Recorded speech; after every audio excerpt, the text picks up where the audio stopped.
안녕하세요. 메이커 멘토입니다. 이번 시간에는 시간을 아껴주는 단축키 활용법에 대해서 알아보도록 하겠습니다. 팅커캐드 서킷 메뉴를 누르시고요. Create New Circuit 버튼을 눌러서 편집 화면으로 이동하겠습니다.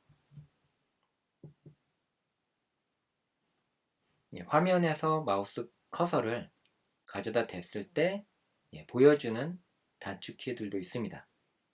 이런 식으로 화면 회전은 R, 그 다음에 이전으로 되돌아가기는 컨트롤 Z, 그 다음에 다시 되돌리기는 컨트롤 Y, 이런 단축키도 볼 수 있고요. 그 외에 숨겨져 있는 단축키들도 있습니다. 대표적인 게 문서 편집할 때도 마찬가지로 쓰여지죠. 컨트롤 C, 구성 요소를 클릭한 상태로 선택이 되면 주위가 파란색으로 이렇게 표시가 됩니다. 그리고 나서 컨트롤 C를 누르고 그 다음에 컨트롤 V를 누르면 이렇게 선택된 복사한 컴포넌트가 붙여넣기가 되는 거죠.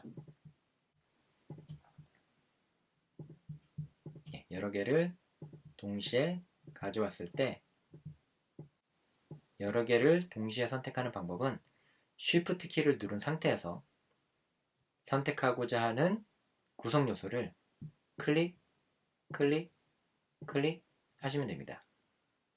그리고 이 세 개의 컴포넌트, 즉 구성 요소를 동시에 복사해서 붙여넣기도 가능합니다. 그래서 컨트롤 C 누르고 다시 컨트롤 V를 누르면 이렇게 선택된 구성 요소가 한꺼번에 복사해서 붙여넣기가 되는 거죠. 다시 이전으로 되돌리려면 컨트롤 Z로 복사 이전으로 되돌렸습니다. 그리고 다시 이전으로 되돌렸던 그 내용을 원래대로 복구하기 위해서는 컨트롤 Y를 누르면 다시 복구되는 것을 확인할 수 있습니다. 마우스를 왼쪽 버튼을 클릭하고 이동했을 때는 우리가 원하는 위치만큼 정확히 일치하기가 쉽지 않은 경우도 있습니다. 예를 들어서 브레드보드를 하나 배치하고요. 방향키를 눌러서 이렇게 이동하실 수도 있고요. 더 정밀하게 이동을 할 때에는 Shift 키를 누른 상태에서 방향키를 누르면 좀 더 정밀하게 이동할 수가 있습니다. 좀 더 확대해서 보시면 Shift 키를 누르지 않고 방향키로 이동하게 되면 이 정도씩 움직이는데 Shift 키를 누르고 이동하게 되면 10분의 1 정도로 이동 간격을 줄여서 더 정밀하게 이동할 수가 있습니다. 이럴 때 Shift 키와 방향키를 누르는 단축키를 활용할 수가 있습니다. 그리고 전선의 색깔을 변경하는 단축키도 있습니다. 기본 전선은 초록색으로 표시가 되고요. 한번 브레드보드에 제가 선을 연결해 보겠습니다. 이렇게 1번부터 9번까지 선을 연결을 해보고 단축키를 이용해서 색깔을 다르게 표현을 해보겠습니다. 1번 전선을 선택하고 키보드에 1번을 누르면 검은색이 표시가 되죠. 2번을 누르고 키보드에 숫자 2키를 누르면 빨간색, 그 다음에 3번 전선을 누르고 3번 키를 누르면 주황색, 4번 키는 노란색, 5번 키는 그대로 초록색입니다. 6번 키는 하늘색, 7번 키는 파란색, 8번 키는 보라색, 9번 키는 자주색. 이렇게 단축키로도 색상을 표현할 수 있죠. 보통 전원과 그라운드는 빨간색과 검은색을 씁니다. 나머지 선들은 진호를 구분할 때 사용할 수 있습니다. 역선택이라고 하는 단축키가 있습니다. 역선택은 내가 선택한 하나의 구성 요소를 제외하고 모두 선택할 때 의미가 있죠. 한번 예를 들어 보겠습니다. 제가 이 버튼을 제외하고 모든 구성 요소를 한꺼번에 제거하려면 제가 Shift 키를 누른 상태에서 버튼을 제외하고 모두 이렇게 선택을 해준 다음에 삭제를 해줘야 됩니다. 근데 그러다 보면 구성 요소가 많을수록 작업이 번거로워지죠. 그래서 이 버튼을 선택하고 그 다음에 컨트롤 I를 누르면 버튼을 제외하고 모든 구성 요소가 한꺼번에 선택이 됩니다.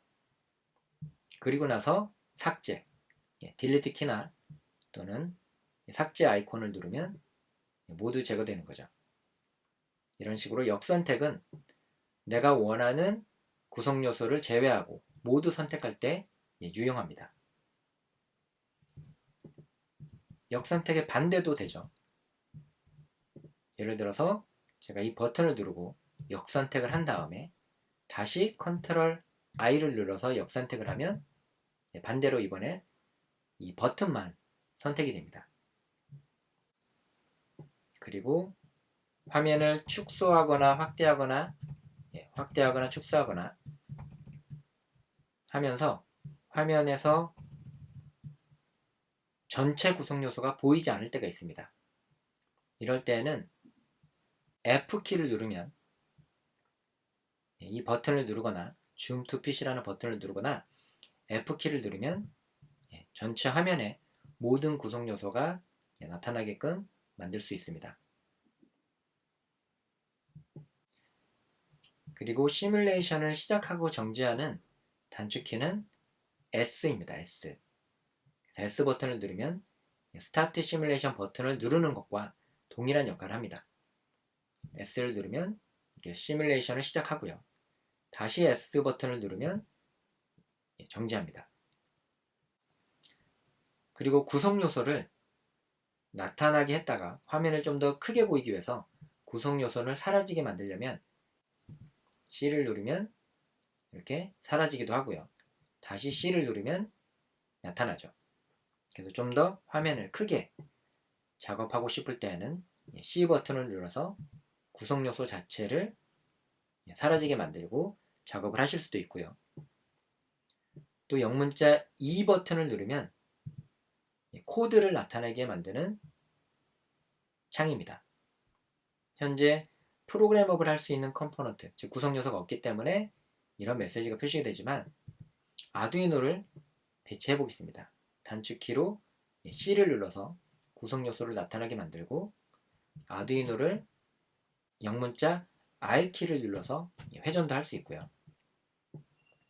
프로그램 할 수 있는 구성 요소가 배치됐기 때문에 이제 영문자 E키를 누르면 코드를 편집할 수 있는 창이 나타납니다. 그래서 얼마든지 블록 텍스트를 동시에 볼 수도 있고요.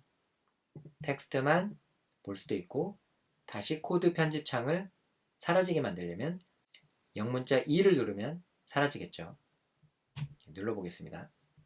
이렇게 원하는 창만 나타나게 했다 사라지게 할 수도 있습니다. 그리고 마지막으로 선택한 구성 요소를 확대해서 볼 수도 있습니다. 보시면 버튼만 확대하기 위해서 컨트롤 키를 누른 상태로 숫자 9번 키를 누르면 선택된 구성 요소를 확대해서 볼 수 있고요. 이전으로 되돌아가려면 컨트롤 키를 누른 상태에서 숫자 0번 키를 누르면 그 이전 상태, 즉 버튼이 확대되기 전 상태로 되돌아갑니다. 이렇게 원하는 구성 요소만 확대해서 볼 때, 이번에는 아두이노를 선택하고 확대를 해볼까요? 아두이노를 선택하고 컨트롤 키를 누른 상태에서 9번 키. 아두이노는 충분히 지금 현재 확대돼서 보이기 때문에 더 커지진 않습니다. 그래서 보통 컨트롤 9를 누를 때에는 이렇게 작은 구성 요소를 선택하고 컨트롤 9. 다시 원래대로 되돌리는 것은 컨트롤 0번 키를 눌러서 이렇게 되돌아올 수 있습니다. 이렇게 단축키를 사용하면 여러분들이 작업하는데 시간을 훨씬 효율적으로 사용하실 수 있습니다. 그럼 다음 시간에는 LED가 동작하는 회로를 설계해 보도록 하겠습니다.